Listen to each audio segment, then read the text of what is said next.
ईश्वर है ही नहीं। मैं दावे से कहता हूं ईश्वर नहीं है। घोर आस्तिक वो है जो ईश्वर को मानता है और जो ईश्वर की धारणा मानता है उसमें पूरा यकीन रखता है। तार्किक रूप से मेरे ख्याल से ये दोनों ही व्यक्ति गलतफहमी के शिकार हैं। एक समय था जब लोग ज़्यादा लॉजिकल बातें नहीं करते थे। आजकल माना जाता है लोग ज़्यादा लॉजिकल बातें करते हैं, लेकिन उसके साथ ये भी माना जाता है कि अगर कोई बहुत आस्तिक व्यक्ति है तो वो लॉजिकल बातें नहीं करता होगा, बड़ा लॉजिकल नहीं होगा। तो ये बात कहाँ तक कितनी सही हो सकती है?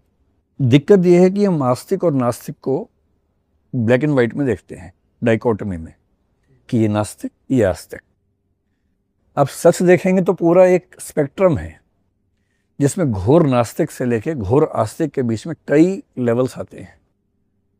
घोर नास्तिक वो है जो बोलता है कि ईश्वर है ही नहीं। मैं दावे से कहता हूं ईश्वर नहीं है।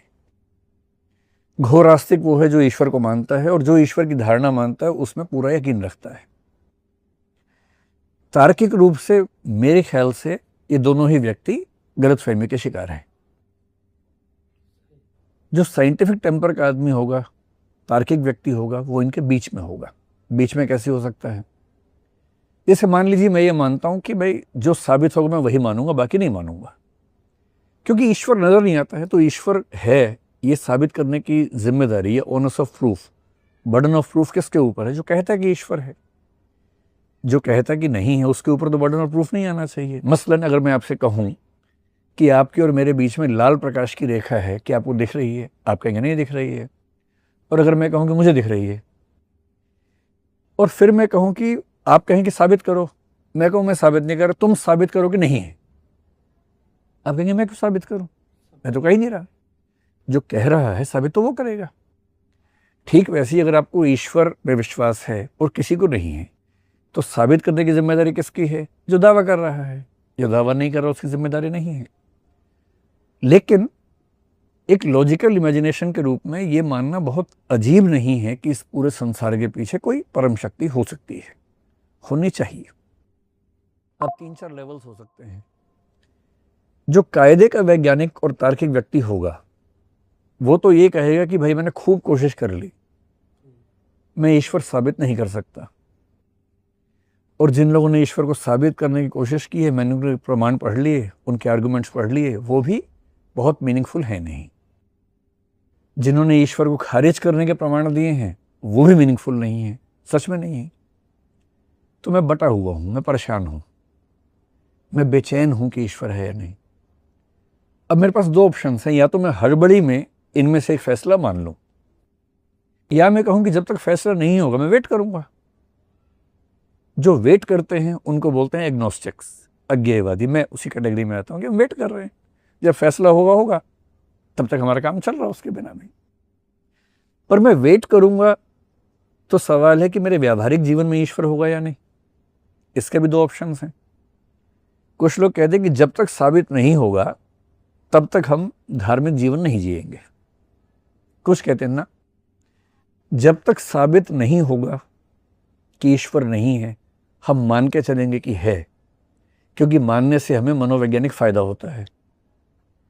एक बहुत प्रसिद्ध वैज्ञानिक था, आप तो साइंस के बैकग्राउंड के व्यक्ति हैं शायद, ब्लेस पास्कल, आपने नाम सुना होगा, जिसके नाम पे प्रेशर की यूनिट आप लोग पढ़ते होंगे फिजिक्स में।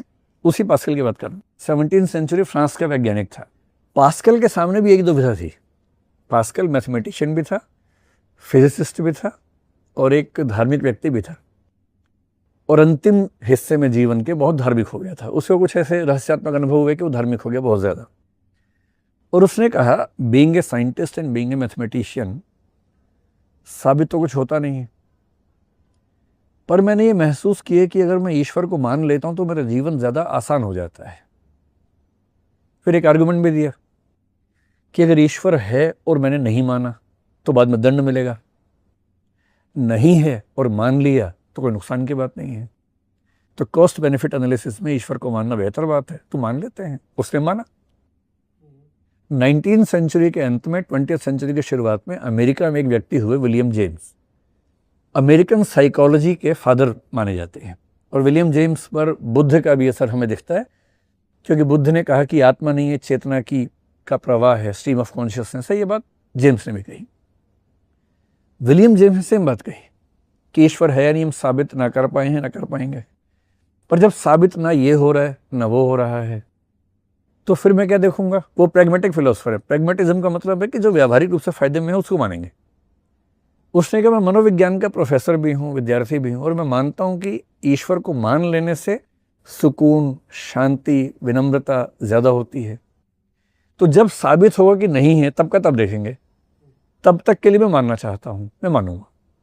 ऐसे लोग भी, आप इनको इलॉजिकल नहीं कह सकते हैं।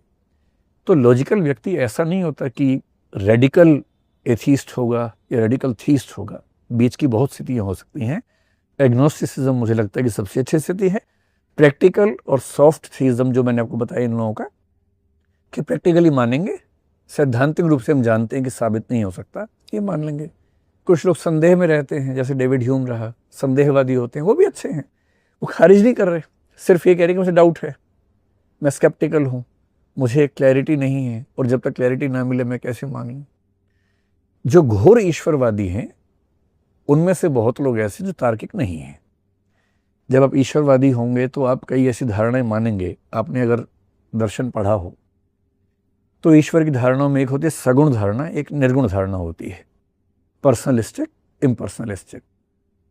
सगुण धारणा दिल को बहुत सुकून देती है, क्योंकि आपको ईश्वर का चेहरा दिखता है, ईश्वर शक्तिशाली है, ईश्वर दयालु है, आप परेशान होंगे तो प्रार्थना करेंगे, वो आपको हेल्प करेगा, ये सब फीलिंग्स आती है। तो इमोटिवली बहुत सपोर्ट करता है। पर जब आप आर्गुमेंट्स की बात करेंगे तो उस चलने में कोई बुराई नहीं है। घोर नास्तिक वो है जो बोलता है कि ईश्वर है ही नहीं। मैं दावे से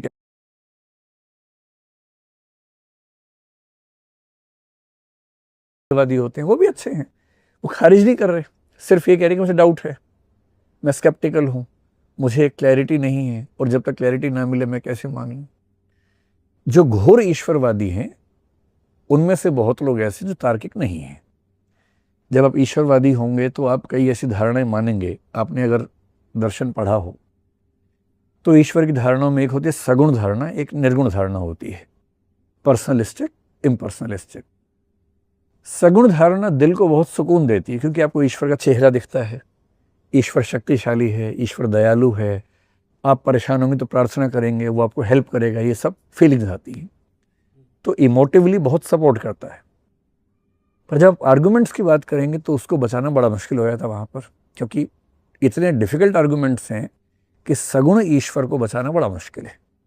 और लगभग सभी धर्मों में ईश्वर सगुण है। ध्यान रखना है, जैसे इस्लाम में, ईसाइयत में, यहूदियों में ईश्वर दिखता नहीं है, तब भी सगुण ही है। सगुण और साकार दो अलग अलग बातें हैं। सगुण ईश्वर साकार हो भी सकता है, सगुण निराकार भी हो सकता है। इस्लाम में अल्लाह, ईसाइयत में गॉड, यहूदी में जाहवे, सगुण निराकार ईश्वर के उदाहरण है, सगुण है वो भी। तो जो ईश्वर को मानना चाहता है पर लॉजिकली कंसिस्टेंट रहना चाहता है कि मुझे लॉजिकली कोई परेशान ना कर सके, उसे फिर शंकराचार्य और हीगल का रास्ता चुनना पड़ेगा। निर्गुण ईश्वर, निर्गुण ईश्वर लॉजिकली कंसिस्टेंट है, उसको खारिज करना बड़ा मुश्किल है, क्योंकि आप कुछ बता ही नहीं रहे उसके में क्या है। नीति नीति कह रहे हैं कि वो ऐसा भी नहीं है, वैसा भी नहीं है। आप कुछ बताएंगे तो फंस जाएंगे, लेकिन आप नीति नीति के माध्यम से आप उसको इनडिस्क्राइबेबल बता रहे हैं, अनिर्वचनीय है, या मतलब इनएक्सप्लिकेबल है, अव्याख्येय है, तो फिर कॉन्ट्राडिक्शंस नहीं आते। खैर, पूरी बात का, क्योंकि ये बहुत लंबे मुद्दे हैं, इस पर बहुत संक्षेप में समझाना मुश्किल है, पर संक्षेप में आपके प्रश्न का जवाब ये है कि तार्किक व्यक्ति नास्तिक होगा ये ज़रूरी नहीं है। अगर कोई व्यक्ति घोर नास्तिक है तो ज़्यादा संभावना है कि उसका तर्क एक सीमा के बाद आके चुक जाता है। अगर कोई व्यक्ति घोर आस्तिक है तो भी उसका तर्क एक सीमा के बाद आके चुक जाता है। जो तार्किक व्यक्ति होगा, चाहे वो आस्तिक हो चाहे नास्तिक हो, वो ये मान के चलेगा कि अंत में कुछ और साबित हो सकता है, और इतना ओपन माइंडेड होगा कि कुछ और साबित होगा तो मान लेंगे। तब तक इस विश्वास के साथ चलने में कोई बुराई नहीं है। घोर नास्तिक वो है जो बोलता